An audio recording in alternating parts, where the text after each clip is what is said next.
బంగాళాఖాతంలో ఏర్పడిన అల్పపీడనం వాయుగుండంగా మారింది. ప్రస్తుతం తూర్పు హిందూ మహాసముద్రాన్ని ఆనుకుని దక్షిణ మధ్య బంగాళాఖాతంలో వాయుగుండంగా కేంద్రీకృతమై ఉంది. ఇది రాగల 24 గంటల్లో వాయువ్య దిశగా పయనించి తీవ్ర వాయుగుండంగా బలపడే అవకాశం ఉందని భారత వాతావరణ శాఖ సంస్థ అమరావతి విభాగం తెలిపింది. ఆ తర్వాత 48 గంటల్లో ఇది తమిళనాడు, శ్రీలంక తీరాల వైపు పయనించే అవకాశం ఉందని తెలిపింది.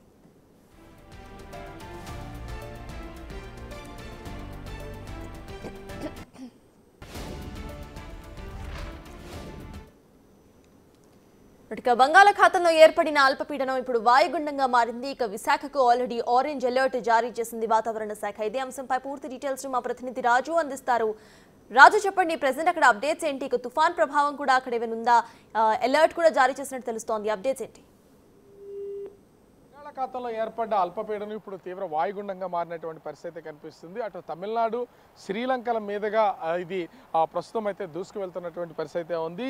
ఈ వాయుగుండంతో అటు ఆంధ్రప్రదేశ్కు తీవ్రమైనటువంటి ప్రభావం లేకపోయినా కూడా వర్షాలు కురిసే అవకాశం ఉందని విశాఖ వాతావరణ కేంద్రం అయితే తెలియజేస్తున్నటువంటి పరిస్థితి కనిపిస్తుంది. ముఖ్యంగా ఈ వాయుగుండం ప్రస్తుతం ట్రింకోమాల్కు 380 కిలోమీటర్ల దూరంలోను, అదేవిధంగా నాగపట్నానికి 650 కిలోమీటర్ల దూరంలోను, చెన్నైకి 800 కిలోమీటర్ల దూరంలో కేంద్రీకృతమైనటువంటి పరిస్థితి అయితే కనిపిస్తుంది. రానున్నటువంటి 2 రోజుల్లో ఆంధ్రప్రదేశ్లో అటు పొట్టి శ్రీరాములు నెల్లూరు జిల్లా, ప్రకాశం జిల్లా, తిరుపతి జిల్లాలకు సంబంధించి అటు తేలికపాటి వర్షాల నుంచి భారీ వర్షాలు కురిసే అవకాశం ఉందని వాతావరణ శాఖ అధికారులు అయితే చెప్తున్నటువంటి పరిస్థితి ఉంది.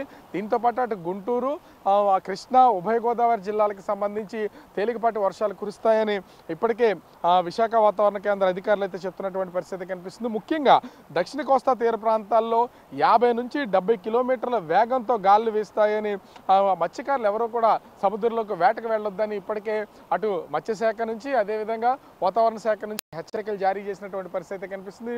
అటు కోస్తా ఆంధ్ర వ్యాప్తంగా ఉభయ గోదావరి జిల్లాల నుంచి నెల్లూరు వరకు ఉన్నటువంటి వరి సాగు పంట చేతికి రావడం, కొన్ని చోట్ల కోతలు కోయడం, నూర్పులు నూర్చడం, అదేవిధంగా ఆ ధాన్యాన్ని కూడా రోడ్ల మీద ఆరబోస్తున్నటువంటి పరిస్థితి ఉంది. ఇట్లాంటి టైంలో ఈ అకాల వర్షాలుగా ఈ తుఫాను వల్ల వచ్చే వర్షాలకి తీవ్రమైనటువంటి ఇబ్బందులు గురయ్యే అవకాశం అయితే రైతులు ఉంటారు. కాబట్టి రైతులను కూడా సన్నద్ధంగా ఉండాలని వాతావరణ శాఖ అధికారులతో పాటు కూడా ప్రభుత్వం హెచ్చరికలు జారీ చేస్తూ ఉన్నటువంటి పరిస్థితి ఉంది.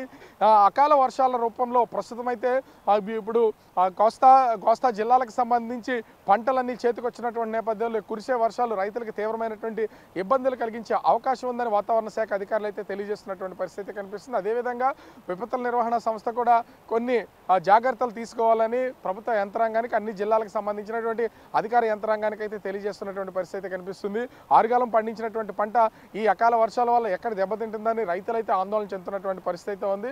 ఓవరాల్గా చూస్తే తుఫాను ప్రభావం, ముఖ్యంగా ఈ వాయుగుండ ప్రభావం ఆంధ్రప్రదేశ్ మీద పూర్తి స్థాయిలో లేకపోయినా అటు చెన్నై దగ్గర తీరం దాటే అవకాశం ఉంటుంది. కాబట్టి ఆ చెన్నై తీరంలో ఒకవేళ తీరం దాటితే ఈ తుఫాను ఖచ్చితంగా దాని ప్రభావం వర్షాల రూపంలో ఆంధ్రప్రదేశ్లోని కొన్ని జిల్లాల మీద ఎక్కువగా పడే అవకాశం ఉందని వాతావరణ కేంద్రం అధికారులు అయితే తెలియజేస్తున్నటువంటి పరిస్థితి ప్రస్తుతం కనిపిస్తూ ఉంది. కెమెరామెన్ రాజు, బిగ్ టీవీ.